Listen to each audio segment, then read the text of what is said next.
Chronique littéraire d'Isabella. La dernière station. Lucas était assis dans son taxi, écoutant distraitement une station de radio locale qui parlait des embouteillages sur l'autoroute. La nuit était calme, une de ces nuits où peu de courses lui parvenaient, et il pensait déjà à rentrer chez lui. Soudain, l'application de réservation de courses émit un bip. Une demande s'afficha, une cliente à récupérer dans un quartier isolé, en périphérie de la ville. Lucas hésita. C'était loin, et il ne connaissait pas bien la région. Mais la prime indiquée sur la course le décida. Cela valait le détour. Il démarra le moteur et prit la direction indiquée. Les rues devenaient de plus en plus désertes à mesure qu'il quittait le centre de Rio, et les lumières de la ville s'éloignaient derrière lui. Après une trentaine de minutes, il arriva devant une vieille maison à moitié éclairée. La cliente sortit de l'ombre. C'était une femme d'une trentaine d'années, élégamment vêtue, mais son visage restait partiellement dissimulé sous un foulard. Elle monta à l'arrière de la voiture sans un mot. Lucas vérifia l'adresse de destination sur l'application, une station-service à l'autre bout de la ville, un endroit qui lui semblait familier. « Bonsoir, tout va bien ?» demanda-t-il, espérant briser le silence. La femme hocha à peine la tête sans répondre. Lucas mit la voiture en marche, le malaise s'installant peu à peu. Pendant tout le trajet, elle ne prononça pas un mot, et il se sentait de plus en plus nerveux. Il regarda dans le rétroviseur, son visage restait caché par l'ombre, et son regard fixait le vide à l'extérieur de la fenêtre. Le silence devenait oppressant. Lucas alluma la radio pour se distraire, mais la voix du présentateur sembla résonner bizarrement dans l'habitacle. C'est alors qu'il remarqua quelque chose de troublant sur l'application. L'adresse de destination avait changé, sans qu'il ne l'ait modifiée. Lucas sentit une sueur froide couler le long de sa nuque. L'application indiquait maintenant une destination qu'il ne reconnaissait pas, une route isolée près d'une ancienne station-service abandonnée, bien loin de la ville. Il jeta un coup d'œil dans le rétroviseur, cherchant une explication, mais la femme restait silencieuse, les yeux fixés droit devant. « Madame, l'adresse a changé. Est-ce que vous voulez toujours aller à la station-service ?» demanda-t-il, essayant de garder son calme. Elle ne répondit pas. Il tenta de la regarder plus attentivement, mais l'obscurité dans l'habitacle et l'angle du rétroviseur l'empêchaient de distinguer clairement ses traits. Un sentiment de malaise s'intensifia. « Écoutez, si vous ne me dites pas où aller, je vais devoir annuler la course, » dit-il en cherchant son téléphone pour annuler la réservation.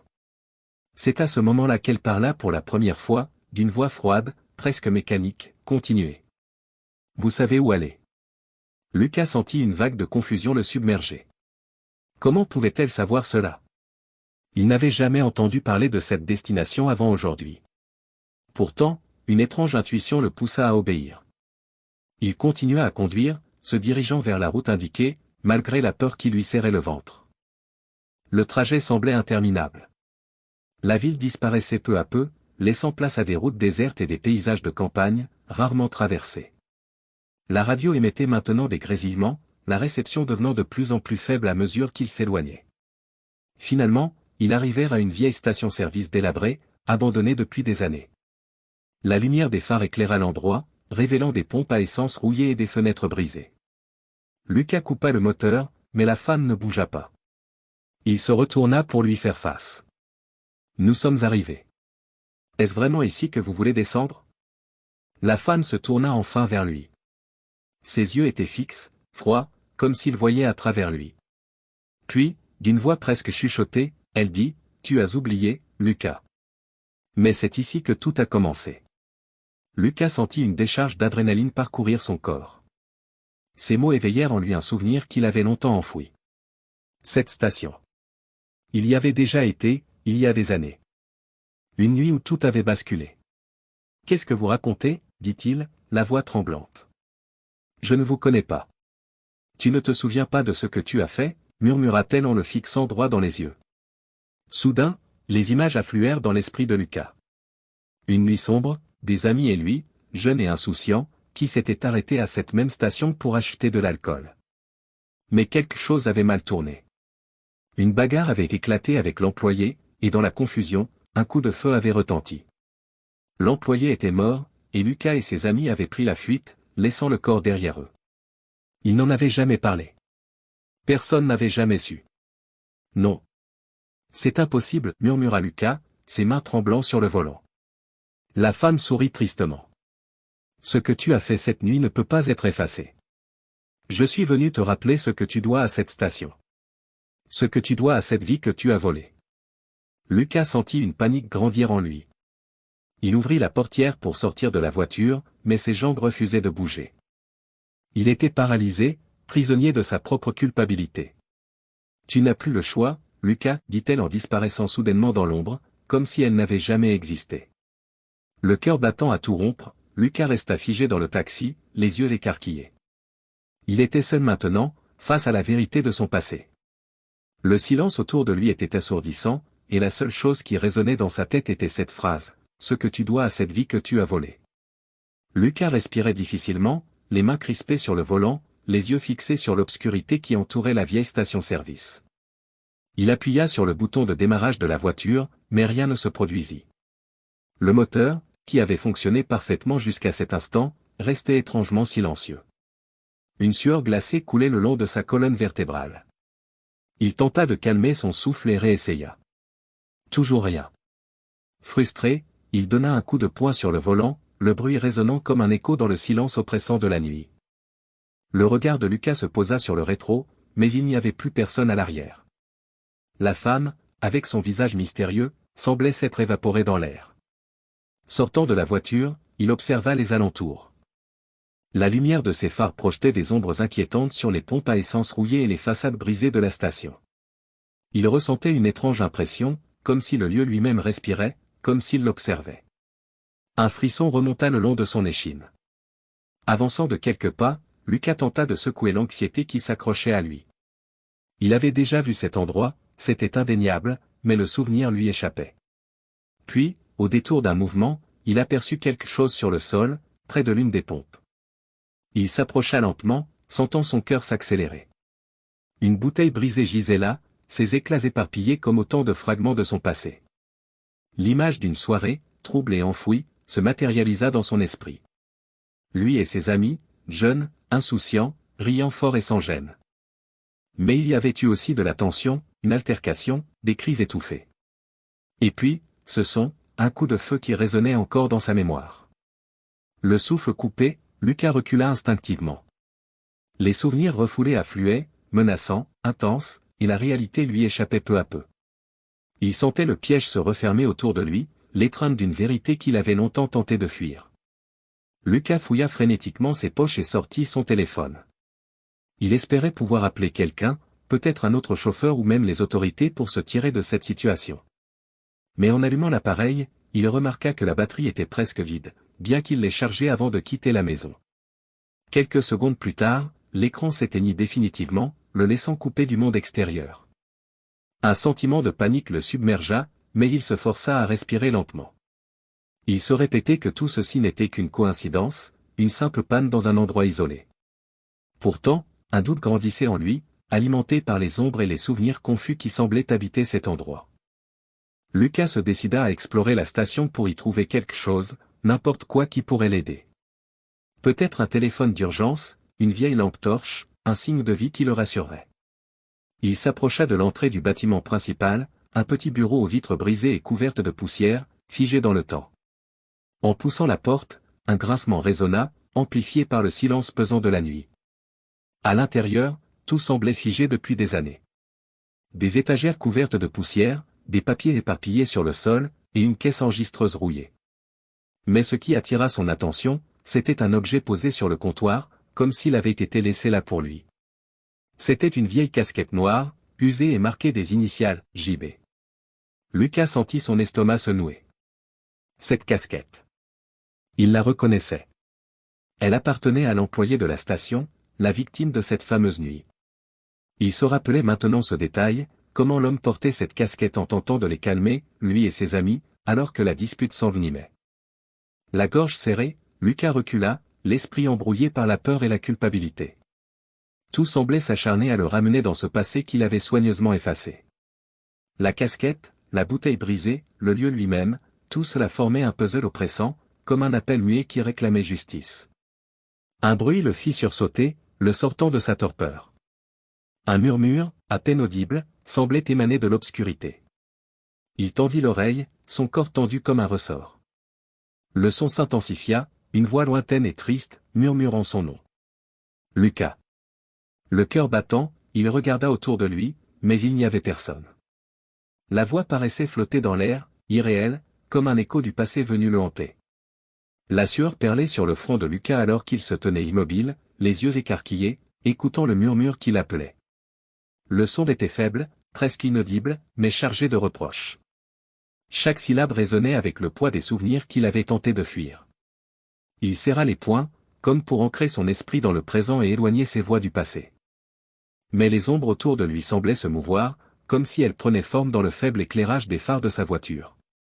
Une silhouette apparut, floue d'abord, puis plus distincte. C'était une figure familière, celle de Raphaël, l'un de ses amis d'enfance, avec qui il avait partagé cette nuit maudite. Le visage de Raphaël était figé dans une expression de reproche, ses yeux ternes fixant Lucas avec une intensité glaçante. « Tu m'as abandonné, Lucas » murmura la silhouette d'une voix glaciale. Lucas secoua la tête, tentant de chasser cette hallucination. « Non. Ce n'est pas réel, tu n'es pas là, Raphaël. » Sa voix tremblait, chargée de panique et d'incrédulité. Mais la silhouette ne disparaissait pas. Au contraire, elle semblait se rapprocher, les traits du visage devenant de plus en plus définis, emplis de colère. Il recula, le cœur tambourinant dans sa poitrine. Mais Raphaël n'était pas seul. D'autres silhouettes apparaissaient, formant un cercle autour de lui. Il reconnaissait chacun de ses anciens amis, ceux qui avaient été avec lui cette nuit-là, tous disparus de sa vie, chacun à sa manière, après l'incident. Leurs visages portaient des expressions similaires, reproche, tristesse, déception. « Vous n'êtes pas réel, » murmura-t-il, plus pour se convaincre lui-même que pour les rassurer. Une voix plus féminine, celle de Sophia, rompit le silence oppressant. « Réel ou non, Lucas, tu ne pourras jamais fuir ce que tu as fait. Nous sommes les témoins de ta lâcheté. » Lucas sentit son corps s'affaisser sous le poids de leurs paroles. Des souvenirs qu'il avait tenté d'enterrer se frayaient un chemin à travers les années d'oubli. Il se tenait là, face à lui, le forçant à revivre ce qu'il avait effacé. L'adrénaline se mêlait à la culpabilité, créant un mélange d'effroi qui paralysait chacun de ses mouvements. « Que voulez-vous de moi » cria-t-il finalement, sa voix brisée résonnant dans l'obscurité. Les ombres se rapprochèrent encore, leurs visages fantomatiques plus menaçants. « La vérité, Lucas » répondirent-ils d'une seule voix, froide et impitoyable. Lucas tituba en arrière, ses jambes flageolantes, comme écrasé par le poids de la culpabilité et des regards perçants de ses anciens amis. Le cercle des ombres se resserrait autour de lui, chaque visage réactivant des bribes de souvenirs, jusque-là enfouis dans les tréfonds de son esprit. Les images se brouillaient, mais une scène revenait avec insistance, persistante et obsédante, comme une cicatrice invisible.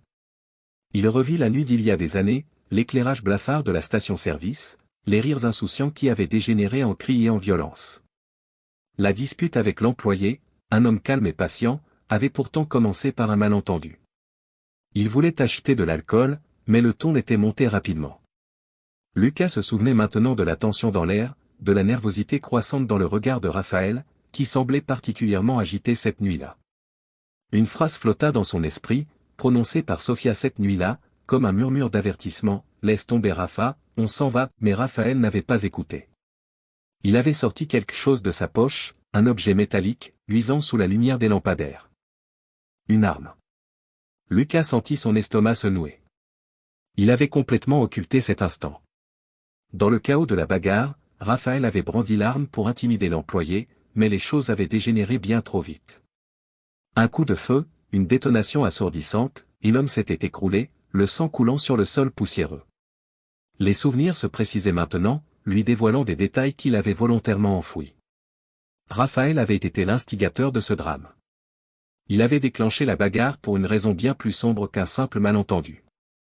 Lucas se souvenait maintenant des rumeurs, des chuchotements que Raphaël lui avait confiés sur des affaires en cours, des problèmes d'argent. L'employé n'était pas une simple victime de hasard, il savait quelque chose que Raphaël ne voulait pas voir émerger. « Raphaël » murmura Lucas, la gorge nouée par la révélation. Il a tout orchestré. Les ombres autour de lui semblaient s'agiter, comme si elles acquiesçaient silencieusement. La vérité éclatait enfin, douloureuse et implacable. Il n'était pas le seul responsable de cette nuit tragique, mais il avait choisi le silence, la lâcheté. Il avait couvert Raphaël et, par ce geste, avait scellé le destin de l'employé innocent. La voix de Sofia retentit à nouveau, froide et implacable, « Tu as tout laissé passer, Lucas. Tu as préféré fuir plutôt que de faire face à la vérité. » La culpabilité le submergea, étouffant chaque souffle qu'il tentait de prendre. Il comprenait maintenant que cette station n'était pas seulement un lieu de souvenirs enfouis, elle était le théâtre de la trahison et du déni. L'écho des cris de l'employé, la douleur de sa perte, le jugement silencieux de ses anciens amis, tout cela le ramenait inlassablement vers le même point, il ne pourrait jamais échapper à ce qu'il avait fait. Lucas sentit ses jambes céder sous lui, et il s'effondra sur le sol poussiéreux de la station, submergé par l'ampleur de ses erreurs. Les silhouettes fantomatiques de ses amis se tenaient toujours autour de lui, silencieuses mais oppressantes, leurs visages empreints de jugement et de reproche. Dans l'obscurité, il perçut un mouvement, une ombre qui se détachait du cercle pour se rapprocher lentement. La femme mystérieuse, celle qu'il avait prise en stop, apparut devant lui. Son visage était maintenant clairement visible, mais son regard n'avait rien de naturel. Ses yeux, froids et intenses, semblaient sonder les tréfonds de son âme, comme pour y extraire la moindre parcelle de culpabilité. « Lucas, murmura-t-elle d'une voix qui n'était ni tout à fait humaine, ni totalement étrangère, il est temps d'accepter ce que tu as fui pendant toutes ces années. » Lucas tremblait, incapable de soutenir son regard. « Je suis désolé, murmura-t-il, la voix brisée. Je n'ai jamais voulu. Je pensais que tout cela disparaîtrait, que le silence suffirait. » La femme inclina légèrement la tête, un sourire énigmatique effleurant ses lèvres. « Le silence ne supprime pas la vérité. Il ne fait que la transformer en ombre, prête à ressurgir lorsque tu es le plus vulnérable. » Lucas sentit une vague de désespoir l'envahir. « Que veux-tu que je fasse ?» demanda-t-il, presque suppliant. « Comment puis-je réparer ce que j'ai fait ?» La femme s'agenouilla face à lui, posant une main glaciale sur son épaule. « Le pardon n'est pas la réponse, Lucas. Ce n'est pas de moi que tu dois le demander, ni même de ceux qui sont partis. C'est en toi-même que tu dois le chercher. » Elle se releva lentement, son regard toujours ancré dans celui de Lucas. Autour d'eux, les silhouettes de ses anciens amis semblaient s'estomper, comme si leur rôle dans ce sombre tableau touchait à sa fin. « Retourne à la police, confie la vérité. Libère-toi du poids de ce mensonge que tu portes depuis si longtemps, ordonna-t-elle d'une voix ferme. Lucas hocha la tête, le cœur lourd mais décidé. Il comprenait maintenant que sa seule chance de paix résidait dans la confession, dans le fait de faire face à ses erreurs, quelles qu'en soient les conséquences. Mais, alors qu'il ouvrait la bouche pour répondre, il sentit une étrange pression dans son esprit, comme un vide qui aspirait ses pensées. La femme se pencha vers lui, son visage presque trop proche, et chuchota, « C'est ta dernière chance, Lucas. Prends-la, ou sois consumé à jamais par ce que tu as fait. » Avant qu'il ne puisse dire un mot de plus, elle disparut dans un souffle, se fondant dans l'obscurité comme si elle n'avait jamais existé. Les ombres autour de lui s'évanouirent également, le laissant seul dans le silence de la nuit, face à la vérité et au choix qui s'offrait à lui. Le silence autour de Lucas était oppressant, si intense qu'il semblait absorber le moindre de ses mouvements, le moindre de ses soupirs. Assis sur le sol poussiéreux de la station abandonnée, il sentait le poids de ses propres mots flotter dans l'air, résonner encore dans sa tête. La confession qu'il savait inéluctable se formait déjà dans son esprit, chaque mot apportant son lot de douleur et de soulagement. Les images de cette nuit fatidique défilèrent à nouveau devant ses yeux. L'employé de la station, le regard terrorisé, Raphaël, l'arme à la main. Lui-même, figé par la peur et la lâcheté. À cette époque, il s'était convaincu que l'oubli était sa meilleure échappatoire, que personne n'aurait jamais besoin de connaître la vérité. Pourtant, cette vérité s'était accrochée à lui comme une ombre persistante, étendant son emprise chaque jour un peu plus. D'un geste mécanique, il se leva, rassemblant toute la volonté qui lui restait. Il était temps de faire face, de parler enfin.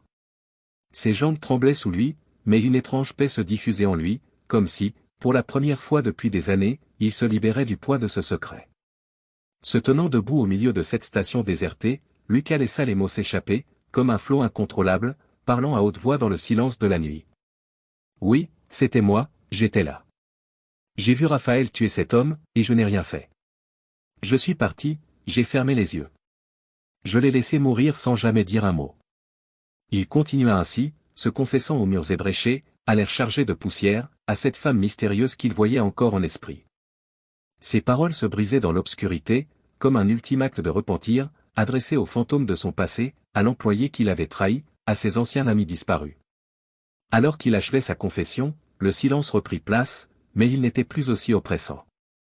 Lucas se sentit vidé, comme si chaque mot qu'il avait prononcé avait emporté avec lui un morceau de sa culpabilité. Son regard se posa une dernière fois sur les ruines de la station, ce lieu qui avait été le témoin silencieux de ses erreurs. Demain, murmura-t-il, demain je dirai tout. Je retournerai là où j'aurais dû aller depuis longtemps. Lucas s'éloigna de la station, laissant derrière lui le passé, décidé à assumer enfin les conséquences de ses choix, conscient que le chemin vers la rédemption serait long et douloureux, mais prêt à l'affronter. Le premier rayon de soleil perçait l'horizon lorsque Lucas se retrouva sur le bord de la route, le regard perdu dans le lointain, les épaules lourdes mais le cœur étrangement allégé. La nuit qu'il venait de traverser, hanté par ses propres démons, semblait déjà appartenir à un passé qu'il était prêt à laisser derrière lui, même si le souvenir resterait gravé à jamais. Un véhicule apparut au loin, ses phares clignotant pour signaler sa présence. Le conducteur, un homme d'une cinquantaine d'années, s'arrêta à sa hauteur, baissant la vitre pour l'observer avec une curiosité mêlée d'inquiétude. « Tout va bien, mon gars ? Vous avez l'air d'avoir vu un fantôme, lança-t-il avec un sourire léger. Lucas hocha la tête, un faible sourire aux lèvres. « Peut-être bien que oui, répondit-il simplement. Pourriez-vous me déposer en ville ? J'ai des choses à régler. » Le conducteur acquiesça sans poser davantage de questions, et Lucas monta dans le véhicule, fixant la route devant lui. Chaque kilomètre le ramenait vers la ville, vers ce qu'il savait être un acte nécessaire, la confession, la confrontation avec la vérité qu'il avait occultée pendant toutes ces années. En arrivant en ville, Lucas se dirigea droit vers le poste de police, ignorant le poids des regards curieux des passants. Son cœur battait la chamade, mais il avançait avec détermination, chaque pas lui rappelant pourquoi il était là. Lorsqu'il franchit les portes du commissariat, il s'arrêta un instant, inspirant profondément avant de se diriger vers le comptoir. Un agent leva les yeux, surpris de voir un homme si tôt en matinée. « Je peux vous aider ?» Lucas déglutit, cherchant les mots justes. « Oui. Je suis ici pour avouer un crime. Un crime commis il y a longtemps. » L'agent le scruta, cherchant à évaluer la sincérité de ses propos, puis lui fit signe de le suivre dans une salle d'interrogatoire. Les minutes qui suivirent furent longues, chaque question posée ranimant des souvenirs douloureux, chaque réponse marquant un pas de plus vers son propre jugement. Lucas raconta tout, la bagarre, le coup de feu, le silence complice qu'il avait entretenu toutes ces années. Il n'omit aucun détail, laissant enfin la vérité se déverser dans ce petit bureau froid et impersonnel. Lorsque sa confession fut terminée, Lucas ressentit une fatigue profonde, mais aussi une paix intérieure qu'il n'avait jamais connue. Les agents l'informèrent des procédures, mais il les écoutait à peine, son esprit déjà ailleurs, apaisé.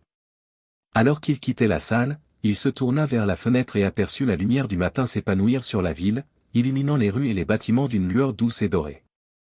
Il sut que cette aube, même marquée par les conséquences de ses actes, était pour lui le début d'une nouvelle vie, une vie où il pourrait enfin faire face à son passé sans détourner le regard. Lucas prit une dernière inspiration, prêt à affronter ce qui l'attendait, le cœur enfin libéré du poids de ses ombres. Merci d'avoir écouté. Si cette histoire vous a plu, n'oubliez pas de vous abonner pour découvrir les autres récits de la série Les Chroniques littéraires d'Isabella.